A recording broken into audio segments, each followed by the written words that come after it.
regarde un buisson en feu. Il regarde et dit, c'est quoi ce mystère?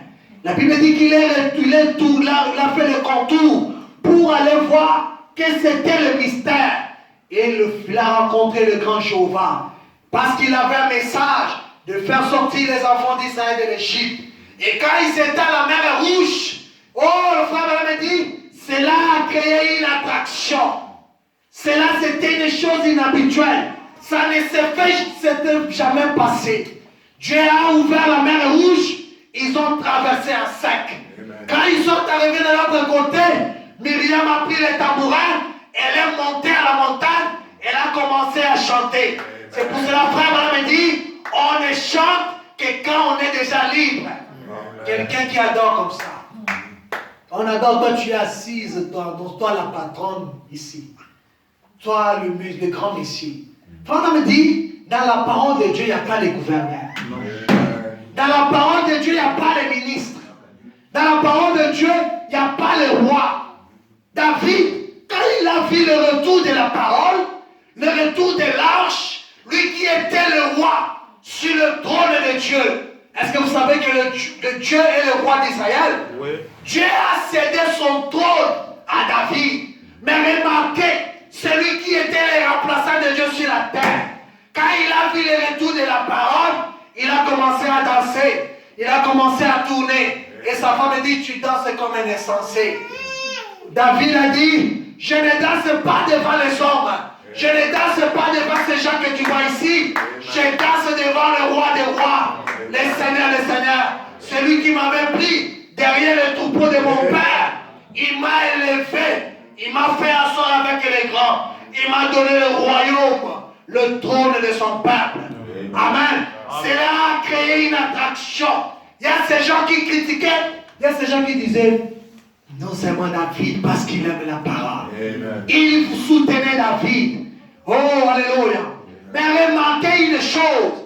Pourquoi Jésus devait prendre l'anneau?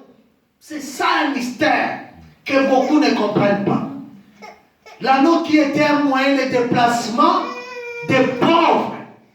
Mais lui, comme étant le roi, il devait prendre des chars pour entrer. Nous allons prendre nos livres dans le livre de, nos Bibles dans le livre de Genèse 22, 13. Je vais chuter d'ici peu. Les gens viennent en retard. Nous commençons aussi en retard. Genèse 22. Je suis presque à la fin. Chapitre 13. Écoutez.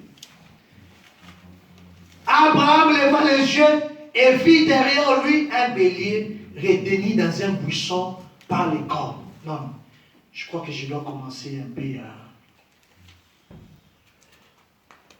Je commence un peu en bas. Je commence au premier verset, chapitre 22. Après ces choses, Dieu mit Abraham à l'épreuve et lui dit, Abraham, et il répondit, mais voici. Dieu dit, prends ton fils, ton unique, celui que tu aimes, Isaac, va-t'en au pays de Morisha, et là offre un holocauste sur l'une des montagnes que je te dirai. Abraham se leva de bon matin, sella son âne, et prit avec lui des serviteurs, et son fils Isaac. Il fendit du bois pour l'holocauste, et partit pour aller au lieu que Dieu lui avait dit. Le troisième jour, Abraham leva les yeux, vit le lieu de loin. Et Abraham dit à ses serviteurs, restez ici avec l'âne. Moi et les jeunes hommes, nous irons jusque là pour adorer. Et nous reviendrons auprès de vous. Frère Branham dit, Abraham, tout en étant prophète, il parlait par la foi. Il savait que je parle avec Isaac pour les sacrifier, mais il dit, vous restez ici avec l'âne, moi et mon fils, nous allons adorer et nous reviendrons. Frère me dit, c'était la foi qui parlait à Abraham. Et quand il a quitté chez lui à la maison, qu'est-ce qu'il a fait? Il a pris son fils, il a mis sur l'âne, il a mis le bois, Ils ont commencé à marcher. Amen. Amen. Pourquoi? Parce que la promesse de Jésus, en réalité, Dieu avait fait ça à Abraham. Amen. C'était le Fils unique. Et Jésus aussi est le Fils unique de Dieu. Amen. Qui devait aller mourir. Où c'est? À la montagne. Amen. Et Dieu montra à Abraham une montagne. Abraham a pris son fils. Il a mis sur l'anneau. Alléluia. Ils ont commencé à monter. Ils ont dit, vous restez ici avec l'âne. Moi et mon fils, nous allons adorer. Frère m'a dit, l'anneau était exclu de l'adoration. Ils pouvaient monter avec l'anneau là-bas pour aller adorer ensemble. Mais il a dit, vous, mes serviteurs, restez ici avec l'anneau. Amen. Nous allons adorer avec mon fils. Prenons un peu de Deutéronome 22. Écoutez ce que dit la Bible. J'aime Frère Bana. J'aime ce message. Amen. Oh précieux frère, si tu n'étais pas venu, Amen. nous ne serons jamais ici. Amen. Je prends Deutéronome 22 au verset 10. Tu ne laboureras point avec un bœuf et un âne attelés ensemble. Vous avez compris? Tu ne laboureras point avec un bœuf et un âne attelés ensemble. Oh, qu'est-ce que l'âne a fait, Seigneur? L'âne a fait quoi? Pour être inscrit partout. Il y avait des écritures, de mauvaises écritures toujours contre l'âne. Parce que c'était un animal impur. Et l'impur, c'était nous, les gentils. Amen. Nous étions rejetés. Nous étions exclus de l'adoration. Quand Dieu était venu, Jésus dans la chair, il a dit, je suis venu pour les brebis perdues d'Israël. Il n'était pas venu pour nous. Nous étions exclus de son programme. Oh, c'est un mystère. C'est ce qui a créé l'attraction sur la montagne. Je prends Jérémie 22, chapitre 22, verset 18 à 19. Écoutez ce que la Bible dit. C'est pourquoi, ainsi parle l'Éternel, ainsi Joachim, fils de Josias, roi de Juda. On ne pleurera pas en disant, hélas mon frère, hélas ma sœur. On ne pleurera pas en disant, hélas Seigneur, hélas sa majesté. Il aura la sépulcre d'une âne. Il sera traîné et jeté hors des portées de Jérusalem. Donc l'âne était exclu du programme de Dieu. Il était hors de Jérusalem. Il n'était pas dans l'économie de Dieu. Mais, il y a une écriture qui a montré que Jésus a récupéré l'âne. Alléluia. Je prends Exode, chapitre 13, versets 12 à 13. Exode, chapitre 13, 12 à 13. Regardez, écoutez.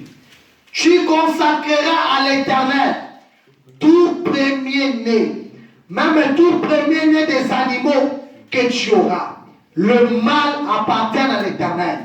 Tu rachèteras avec un agneau tout premier-né de l'âne. Alléluia. Cet agneau qui était exclu de l'adoration, ici la Bible dit qu'il devait être racheté tout premier-né de l'âne. Avec qui? Par un agneau. Alléluia. Nous qui étions des ânes, des animaux impurs, nous étions rejetés dans la présence de Dieu. Mais qu'est-ce que Dieu devait faire? Dieu devait nous racheter au travers d'un agneau. Gloire à Dieu. Il devait nous racheter au travers d'un agneau. Écoutez. Tu rachèteras avec un agneau tout premier-né de l'âne. Et si tu ne le rachètes pas, tu lui briseras la nuque. Tu rachèteras aussi tout premier-né de l'homme parmi tes fils. Oh, quel mystère! C'est pour cela, Quand vous avez vu, Jésus a pris l'âne, il est monté au-dessus et il entrait avec à Jérusalem. Les scribes ont regardé les Écritures. Il dit, mais qu'est-ce qu'il fait? Lui qui est censé être l'agneau de Dieu, lui qui dit qu'il est le Messie, il va prendre l'agneau qui a été exclu de l'adoration. Il va prendre cet âne que les prophètes ont rejeté. Il va monter au-dessus pour accomplir les critiques que le Messie devait accomplir. Il n'est pas le Messie. Non, non, je ne crois pas que cet homme est le Messie. S'il était le Messie, il allait connaître qu'il est au-dessus d'un animal impur. Et cet animal impur représenterait toi et moi, mon frère. Amen. La Bible dit que l'âne était en dehors de la ville de Jérusalem. Mais Jésus prend l'âne et il entre avec dans la ville de Jérusalem. Amen. Pourquoi il entre avec l'âne dans la ville de Jérusalem? Parce qu'il partait pour sauver le premier-né de l'âne, lui qui était l'agneau de Dieu. Gloire à Dieu. Est-ce que vous saisissez? Non, vous n'avez pas compris. Amen. Vous n'avez pas compris. L'âne était exclu de l'adoration. La Bible dit que même son cimetière devait être en dehors de la ville de Jérusalem. Il était exclu. Abraham l'a exclu. Jérémie l'a exclu. Mais, arrivé au temps de la fin, nous avons vu un homme qui a pris l'âne qui était exclu, qui était en dehors de Jérusalem. Jérusalem, la terre sainte. Jérusalem, la capitale du christianisme. Et il prend cet agneau, il entre avec dans la ville de David. Il entre avec dans la ville où les prophéties se sont accomplies, où la parole devait s'accomplir, où il devait verser son sang, où il devait donner sa vie. Frère me dit, qu'est-ce que Jésus a fait? Il nous a pris, il nous a greffé. Amen. Amen. Amen. Nous les oliviers sauvages, il nous a pris, à dire, non, je vois des noirs en Istanbul. Amen. Je vois les frères en Istanbul en train de parler de moi. Je vois des frères noirs là-bas en train de parler de moi. Je vois Simon, comment il s'appelle? Les sirènes. Simon les sirènes, il va m'aider à transporter la croix. Et je ne vais pas laisser sa descendance comme ça. Je vais prendre l'âne qui était rejeté de l'adoration. Je veux l'inclure dans l'adoration. C'est pour cela la Bible dit, le temps vient et elle est venue où les vrais adorateurs adoreront le Père en esprit et en vérité. Aujourd'hui, si nous adorons, c'est parce que Jésus, par son amour, il nous a regardés. Il n'a pas regardé nos péchés. Il n'a pas regardé nos erreurs. Il n'a pas regardé la prostitution. Mais il a regardé à son sang. Il a regardé au sacrifice sanglant. Il a dit, tu es mon fils Dieu. Tu es mon fils. Tu es mon fils. Tu es ma fille. Quand il te regarde, Frère me dit, il nous a justifiés. Amen. Justifié, ce qui signifie, tu n'as jamais commis de péché. Les gens peuvent dire, tu es un pécheur. Cette sœur-là, je la connais. Elle ne parle pas. Je la connais, toi tu la vois seulement. Moi, j'étais avec elle, je la connais. Mais quand tu regardes, il dit, oh, regarde ma fille qui vient. Bien que les gens voient le péché, moi je vois que c'est une sainte. Moi je vois que c'est un fils de Dieu. Parce que Dieu ne traite pas avec l'homme ce qu'il était hier. Non. Ce que tu étais avant de franchir cette porte. Dieu ne traite pas de toi tel que tu étais après. Mais Dieu regarde maintenant. Si tu t'es repenti, Dieu te regarde maintenant. Si tu as déjà demandé pardon, si tu as déjà mis ta vie en ordre, quand tu étais ici, tu avais pris une décision. Tu as dit, Seigneur, à cause de cette parole, je te promets qu'après la prédication, je vais mettre ma vie en ordre. À cause de ce message, Seigneur, je te promets, je vais être baptisé au nom de Jésus-Christ. À cause de ta parole, Seigneur, je te promets que je vais suivre ces messages. Quand Dieu regarde ta décision, il dit, ma fille, tu es sauvée. Je te ferai grâce. Et quand tu vas sortir ici, les gens qui t'ont vu ce matin, quand ils t'ont vu sortir ce matin, quand ils t'ont vu prendre le téléphone de cette petite amie qui est en train de détruire ta vie, il va dire, ah, j'étais avec lui ce matin.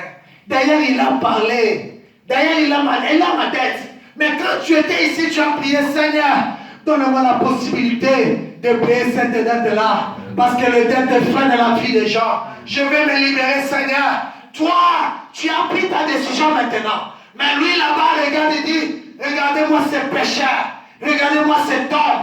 Un incrédule. Mais quand Dieu te regarde, il dit, oh, l'anneau, l'âne que moi j'ai pris, je suis monté au-dessus et je t'ai fait entrer en Jérusalem. Amen. Alléluia. Amen. Je prends l'âge de l'église de Smyrne. Je commence, c'est la page 119. Je commence au milieu. Frère me dit, vous parlez d'hybride. Savez-vous quel est l'hybride le plus connu au monde? Il est avec nous depuis très longtemps. Les soi-disant croyants. Un pied dedans, un pied dehors. Tu nous fais croire que tu es un fils de Dieu, hybride. Attendez, nous le saurons. Je les en frère, nous ne voulons pas ça, nous voulons que Dieu nous fasse grâce. Amen. Amen. Il est avec nous depuis très longtemps. C'est le mulet. Le croisement de l'âne et du cheval. C'est un curieux animal. Oh, j'aime cette citation. Il ne peut pas se reproduire. Il n'a pas de vie qui puisse faire cela. Mais, parler d'un travail, il travaille plus dur que le cheval ou que l'âne. Il est toujours à la montagne, jeûne de 40 jours. Frère, nous avons les boumouis côté, on nous a qui jeûne en 40 jours. Ils font beaucoup de sacrifices. Mais, bien que ça, ils n'ont pas de vie pour se reproduire. La Bible dit, on ne donne que ce qu'on a. Celui qui a le Saint-Esprit va transmettre le Saint-Esprit. Celui qui n'a pas le Saint-Esprit, peu importe les sacrifices qu'il fait, même s'il venait ici, il achetait tous les instruments de l'église. Même s'il nous achetait la caméra que nous voulons ici. Même s'il remplissait cette salle avec beaucoup de gens. Aussi longtemps qu'il n'a pas la vie en lui, il n'a rien à transmettre. Il ne va pas se reproduire. Écoutez, il ne peut pas se reproduire. Il n'a pas de vie qui puisse faire cela. Mais parler d'un travail, il travaille plus dur que le cheval ou que l'âne. Mais observez sa nature, il est têtu.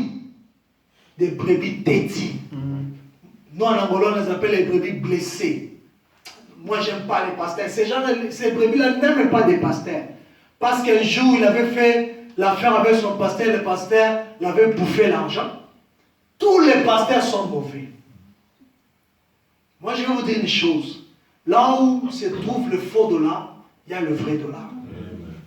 Avant que le faux existe, le vrai a d'abord existé. Dieu ne manque pas de témoins. Donc, tu avais écrit la parole à cause de ces frères-là. Comme le frère a commis une erreur, c'est tout. Tu pour les histoires de Dieu, ce n'est plus ton problème. Ce n'est pas le problème. Tu as compris l'écriture dans le mauvais sens. On ne peut jamais lui faire confiance. C'est l'illustration parfaite de la religion hybride. Un croisement des lumières et des ténèbres. Car le cheval est le type du vrai croyant. Et l'âne représente les croyants uniques. Mêlez les deux et vous avez une religion stérile, formaliste. Elle n'a pas la semence de vie. Elle est morte. Elle parle de la vérité, mais elle ne peut pas la produire. C'est ça le problème. Dieu n'est pas en elle. Et pourtant, elles se rassemblent pour parler de Dieu. Oh, j'aime cette écriture. Tout en régnant systématiquement sa puissance. Il réunit la parole au nom du même Seigneur. Il n'y a jamais d'espoir pour eux. Vous rendez-vous compte qu'aucune religion organisée n'a jamais eu un réveil. Jamais une fois qu'ils ont formé une organisation, ils sont morts. Ils ne pourront jamais revenir. Non, messieurs. Je peux vous montrer cela en type dans Exode 13:13. Tu rachèteras avec un agneau tout premier-né de l'âne. Et si tu ne la rachètes pas, tu lui briseras la nuque. Tu rachèteras aussi tout premier-né de l'homme parmi tes fils. Voyez-vous, l'âne peut être racheté. Alléluia.